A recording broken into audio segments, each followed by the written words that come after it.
society, and here I've added the government because we have government representatives. Welcome you all to this roundtable convened by the International Press Center with the valued support of the European Union under the Support for Democratic Governance in Nigeria Phase 2 program. This gathering celebrates an important day as we commemorate the 14th anniversary of the Freedom of Information Act, a pivotal law that came into being under the presidency of Dr. Goodluck Jonathan, with the underlying hope that it would help to advance the principles of transparency, accountability, and participatory democracy in Nigeria. We are especially honored to welcome the chair of today's event, a distinguished public servant, advocate for democratic values, and former governor of Ekiti State, Dr. Kayode Fayemi, whose leadership and governance experience offer important insights as we reflect on the FOI Act's journey and potential. Indeed, recognizing that Ekiti State was the first to enact a state-level freedom of information law in Nigeria under its leadership, IPC awarded him in December 2021 at the 10th anniversary of FOI Awards, held at the Abuja Sheraton Hotel, now Continental, during the first phase of this EU-SDGN. We gave him an award of recognition, although he was unavoidably absent on that occasion. For records, the Ekiti State Freedom of Information Law, Law 10 of 2011, was signed into law on July 4, 2011, less than 2 months after the National Assembly passed the FOI Act. So in a sense, we're also celebrating the 14th anniversary of FOI law in Ekiti State. Although further in 2013, the Ekiti State House of Assembly amended that law when it passed the Ekiti State Freedom of Information Law number 4 of 2013. But either way, Ekiti State remains the first to have a state-level FOI law after the National Assembly had passed it and it was signed by President Goodluck Jonathan. Well, I mentioned that we had that award and it was not around. Fortunately, we have preserved Governor Fayemi's plaque as if we anticipated an occasion like this would arise. So we will this morning present the award to him on this occasion. And Honorable Rotimi and Dr. Akingbulu should get ready for us to jointly present the award to him immediately after this my speech. We are also deeply privileged to have the presence of the Honorable Attorney General, as I already explained, represented here. And of course, we're expecting the representative of the EU Ambassador to Nigeria and ECOWAS, as well as Honorable Minister of Information. But again, seated is the chair of the House of Representatives Committee on Media, which we believe have an important role to play in the question of FOI implementation. Permit me to extend a special welcome and express our sincere appreciation to Mr. Edetaen Ojo, Executive Director of Media Rights Agenda, who will deliver the lead paper titled 14 Years of the FOI Act, Addressing the Challenges of Compliance and Usage, to stimulate our thoughts and guide our deliberations today. Mr. Ojo's long-standing commitment to the advancement of access to information and press freedom is legendary and continues to be an inspiration to many in the media and advocacy sectors in Nigeria, Africa, and globally. Since its enactment on May 28, 2011, the question of whether the FOI Act has achieved the intended transformative effect persists, given the significant challenges ranging from weak compliance by public institutions to limited awareness and enforcement mechanisms. The relatively low rate of usage by journalists, civil society groups, and even citizens in general has also been a concern. Yet, it remains a fact that the FOI Act constitutes a critical tool for transparency, especially in the electoral processes and democratic governance. This is why one of the goals of Component 4, support to media, in both phases of the European Union support to democratic governance in Nigeria program, led by the International Press Center and the Center for Media and Society, is to raise awareness among the media and encourage the use of the FOI Act to improve accountability. These expected results feeds into at least 3 out of 6 others for these components. And these are the enhancement of the professionalism of media practitioners, particularly women, the enhancement of media's professional capacity to deal with electoral misinformation and disinformation, and the diversification of media platforms to enhance their ability to deepen the coverage of the electoral processes and provide civic and voter education. The idea is that when a regime of usage and compliance is effectively institutionalized, it can enable the media to play its role at elections much more effectively, especially in monitoring political and campaign finance. This is also the case that the EU-SDGN program spans 5 key components, including support for INEC, the National Assembly and Judiciary, political parties, civil society, and the media to promote pluralistic, inclusive, and participatory democracy in Nigeria. This roundtable is therefore not merely a ceremonial observance. It is a strategic forum to re-evaluate the use of the FOI Act as a lever for electoral transparency, governance accountability, and active citizenship. It is a call for renewed commitment from all stakeholders, government actors, media professionals, civil society advocates, and development partners to how the FOI Act can be made to work better for the good of the society. We therefore aim to identify concrete pathways to improve institutional compliance at both federal and state levels, strengthen media capacity for investigative, professional, and inclusive reporting, and leverage the FOI Act as an integral part of Nigeria's democratic development. Importantly, this event is designed not only to spark dialogue, but also to yield measurable progress.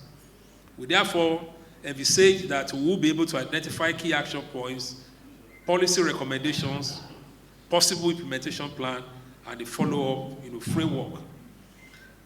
We expect that over the next 12 to 18 months, we'll be able to track and evaluate our progress in this regard and see how the level of compliance generally can be improved across the country. We will try as much as possible to have status reports published as we do this and highlight best practices that can encourage others to comply with the FOI Act and make use of it. So hopefully we believe that all this would help to create a much more enabling environment for access to information in Nigeria. On a final note, we remain deeply grateful to the European Union for its sustained support through the EU-SDGN program, which continues to champion democratic reforms and strengthen Nigeria's key democratic institutions. As we begin today's deliberations, I encourage us all to engage thoughtfully, share candid perspectives, and commit collectively to ensuring that the FOI Act continues to serve as a cornerstone of transparency, civic empowerment, and good governance in Nigeria. Once again, I thank you all for your presence and commitment. You are all welcome. Thank you very much.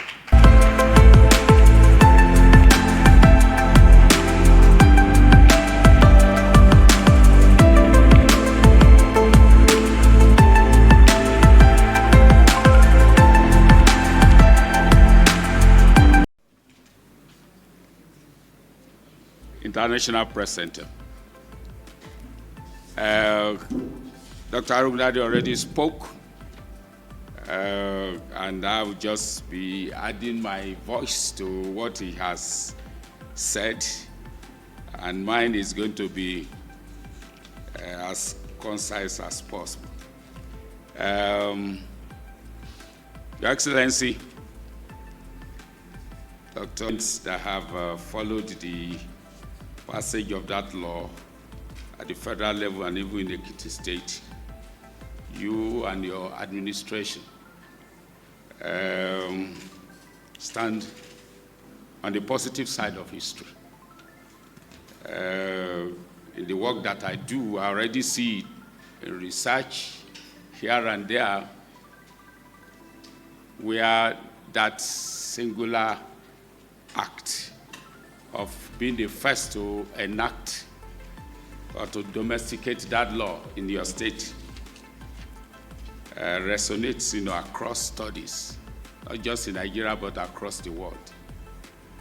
Meaning that you already stand, you and your administration, a very strong footing in positive history. We appreciate the work that you did. Honorable Rotimi, spokesperson, House of Reps, we see the work that you do. We see the visibility that you give to the House of Reps. My colleague, that's Lanre, to welcome all of us. Just like yesterday, we are gathered here after 14 years to celebrate and advance the work on one, in my opinion, one of the greatest happenings in the 21st century Nigeria. That is the enactment, or if you like, the passage of the FOI law. We must salute all those who have labored to make it happen, both at that initial point in 2011 and at other milestones since then. We'd like to appreciate civil society, the great work. I'm happy that you're here. My brother and friend, Edetaen Ojo, the great work that you, MRA, and all the other civil society groups did, to make that happen. History will continue to be kind to you on this score. The media, all the time, all those years, from various angles, the advocacy went on. Let me salute the work of the media.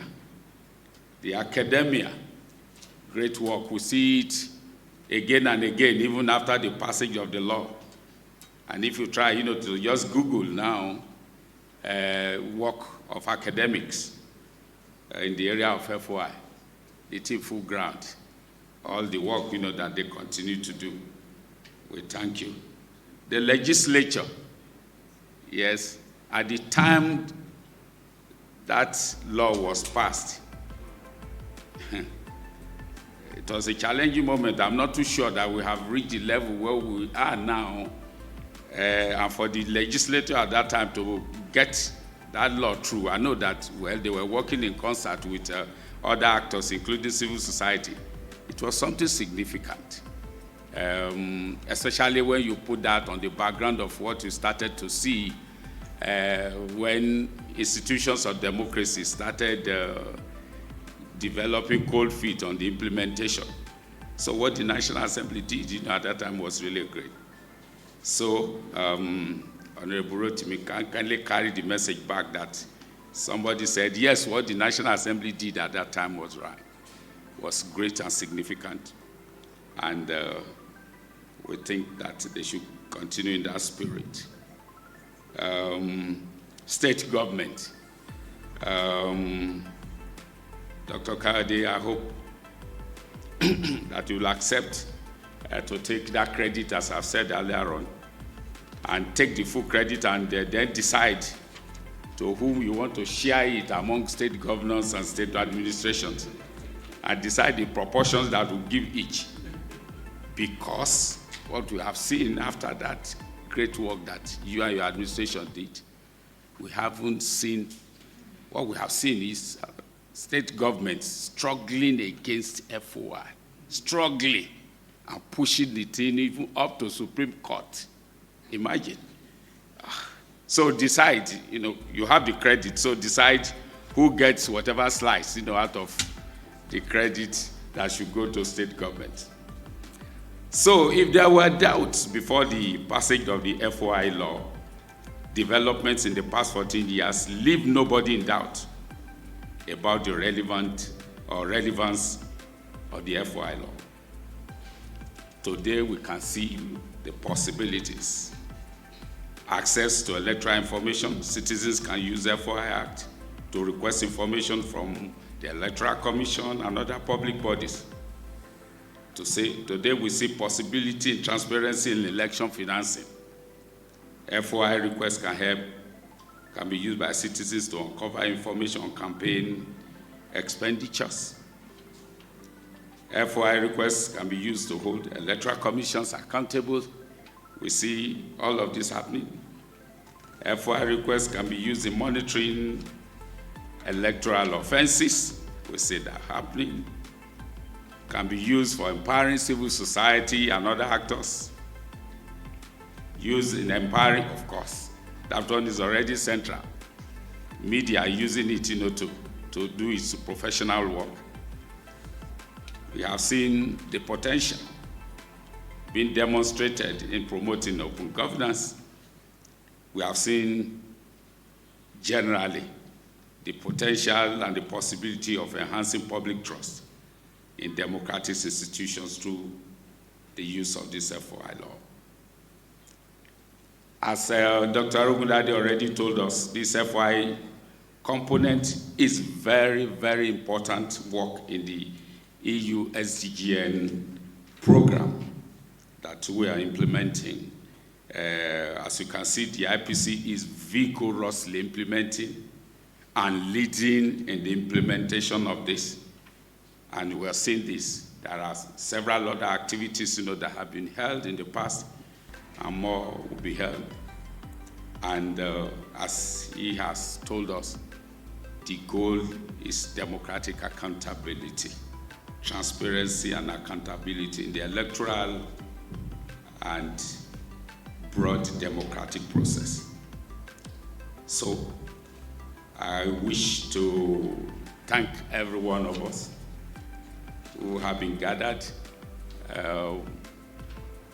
at this time, this morning. This is a special one. I wish to thank all of us for coming.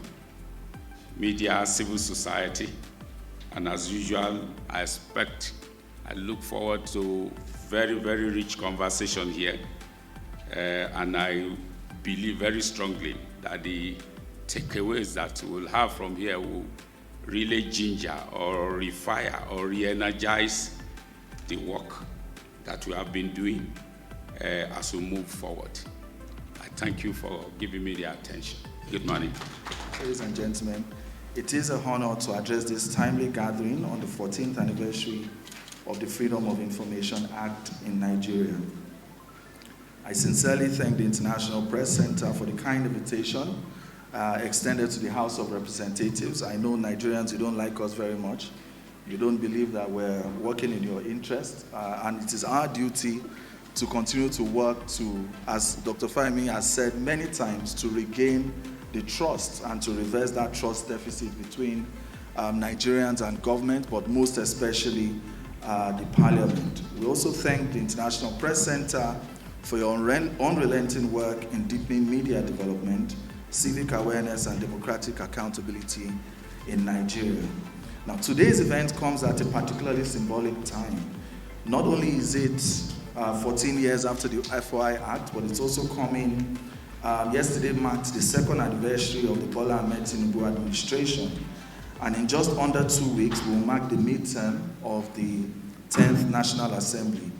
These twin milestones are significant not only as markers of time, but as opportunities for introspection and renewed commitments to democratic principles, particularly transparency, participation, and accountability.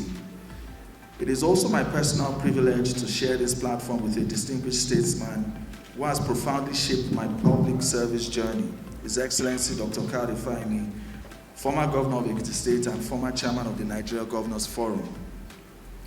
Dr. Fayemi is not only an intellectual beacon and seasoned Democrat, but also my mentor and leader. I had the distinct honor of serving as his principal private secretary during his first term as governor, and in his second term, I also served as special advisor on communications and strategy. One of his greatest legacies in government is the fact that he has mentored many people. So people like, myself and many of us that come after him are a testament to the fact that he is not only very proficient in national development, but he's also very intentional about leadership recruitment and mentorship. His legacy in governance is reflected not only in his ideas, but in his actions. Ekiti State, under his leadership, became the first state to domesticate the FOI Act, setting an enduring example of political will in advancing open governance at the subnational level. That singular act of leadership continues to inspire the work that goes on across the subnationals and also at the federal level. Now, since the inauguration of the 10th Assembly, under the leadership of Right Honorable Abbas Tajuddin, PhD, GCON, the House of Representatives has prioritized making the legislature more open, transparent, and accountable to the Nigerian people. Our approach has been twofold. Number one, building an open parliament, one that uses technology to enhance access, promotes transparency in legislative proceedings, and encourages public engagement. We live stream plenaries, engage citizens more directly, and publish committee activities for scrutiny. Next week, we'll be holding an open week where we're going to have members from media and civil society actively engage the House of Representatives on what we've done so far with our stewardship. Second, supporting the broader vision of open government, where all arms of government embrace openness, participatory governance, and data-driven decision-making. We believe the legislature must lead by example, but also serve as a catalyst for system-wide transparency and accountability. The Freedom of Information Act, enacted in 2011, remains one of the most significant milestones in Nigeria's democratic development. I was just eavesdropping when the representative of the Honorable Minister, Attorney General, was having a conversation outside, and he was reminiscing on the fact that Nigeria enacted the Official Secrets Act, the OSA, in 1962, which incidentally still operates side by side, even though the FOI takes preeminence. And many times we always despair and always like to problematize the issues without also taking cognizance of the fact that though we have a long way to go, as Dr. Fayemi always says, we have also indeed come a long way. So the FOI Act remains one of the most significant milestones in Nigeria's democratic development, and we should applaud ourselves for it. It provides citizens and civil society with a legal backing to demand transparency in public governance. However, 14 years on, the implementation of the Act continues to fall short of its potential. One major area of concern is Section 29 of the Act, which mandates the Attorney General of the Federation to submit annual FOI compliance reports to the National Assembly. These reports, though they exist, are often submitted late and often lack critical information. So I'm aware as well that most times the reports always have details of compliance, but always, most times, leaves out details of non-compliance. This reflects deeper structural challenges: lack of institutional ownership of the FOI compliance process, inadequate funding and capacity for FOI units within MDAs to meet the requirements, weak or absent enforcement mechanisms, and a culture of impunity around non-compliance. This status quo is unacceptable, and I believe that's the reason we're here today. A law that cannot be enforced or that is routinely ignored fails in its core purpose, and citizens' access to public information must not be conditional, it must be guaranteed. I must also mention, that we also have to collectively, as we push for transparency, also confront the growing threat of disinformation and misinformation, which undermine trust in public institutions and distort the very access to information that we seek to improve. In the digital age, information is no longer confined to government gazettes or newspaper columns. It travels instantly, multiplies rapidly, and if unchecked, misleads easily. Disinformation, often state-agnostic and algorithmically amplified, is weaponized to erode public trust, influence electoral outcomes, and polarize societies. Just last week, or about 2 weeks ago, there was a video of a gentleman who had contested to office of the House of Representatives and was not successful at it, and he felt that the best way that he can get a chance at the next cycle, in the next electoral cycle, is to intentionally spread disinformation about the budgetary process, saying that all members were given 1 billion naira, and a lot of disinformation, because some people actually even believe that that money is actually physically given to you. Some people even misconstrued it that it's given to you monthly, not knowing the complex nature of the budgetary process, and even in terms of implementation. And this was something that all my colleagues across all the 360 constituencies in the country had to be battling issues at the grassroots level, and the House even refrained from making any statement because we said it was something that individual members had to go talk to the various constituencies in a language that they understand to be able to understand these issues. Misinformation, while often unintentional, spreads with equal speed and consequence. These challenges are especially critical during electoral seasons, disaster responses, and public health campaigns. Of course, we know all the disinformation that happened during COVID and all of that. Therefore, any discussion on FOI must include strategies to promote credible information ecosystems. We must invest in and promote digital fact-checking infrastructure, publicly accessible government data, portals that preempt speculation, civic tech tools, and open data platforms that enable citizens to trace budgetary, legislative, and procurement records. And partnerships with tech platforms are very important, media regulators, and independent watchdogs to ensure that freedom of information, freedom of expression is balanced with information integrity. The application of truth must be our collective mission. Digital tools can and must be used to empower citizens and not to mislead them. As I begin to bring my remarks to a close, in response to many of these challenges, the House of Representatives, particularly through my office as spokesperson of the House and in collaboration with key committees, remains committed to a multifaceted strategy to address these shortcomings and deepen the culture of open government. We would continue to actively demand statutory annual FOI reports and ensure that it meets the requirements from the Office of the Attorney General, and will also ensure that the FOI Act, working with key stakeholders, it's been 14 years. I think one of the key priorities at this time is to start to look at areas in which it can be improved or amended, to keep up with international best practice and evolving challenges. As I close, we also need to expand civic education. A right is only useful when it is known. Many Nigerians, especially at the grassroots, remain unaware of their right to information. We will continue to work with stakeholders to expand civic education campaigns that reach underserved communities and empower citizens to ask questions and demand accountability. Distinguished ladies and gentlemen, Your Excellency, the FOI Act is not merely a tool, it is a foundation for democratic accountability.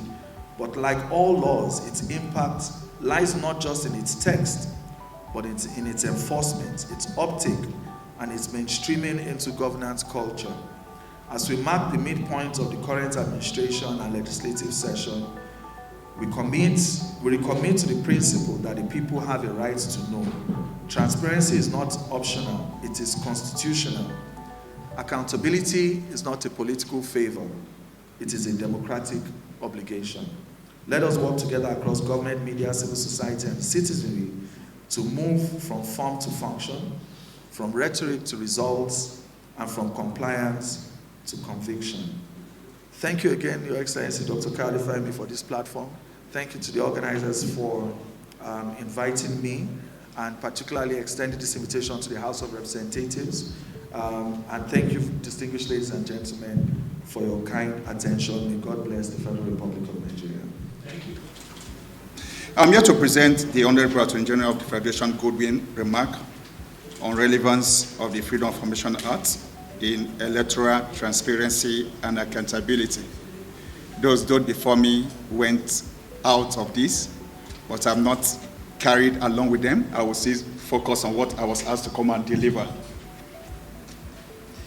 The Freedom of Information Act plays a crucial role in promoting electoral transparency and accountability by allowing Nigerian citizens to access information from public sector, especially those related to campaign finances, voter registrations, and electoral results. Since 2011, now 14 years, Freedom of Information Act has been empowering citizens of this great country, journalists, and civil society organizations with power to access government-held information, including of those related to election. It is important to note that the new norm in Nigeria is that government is open to transparency and accountability in carrying out its business. Briefly, I'm going to make the reference to how FOI can be used to encourage electoral transparency and accountability.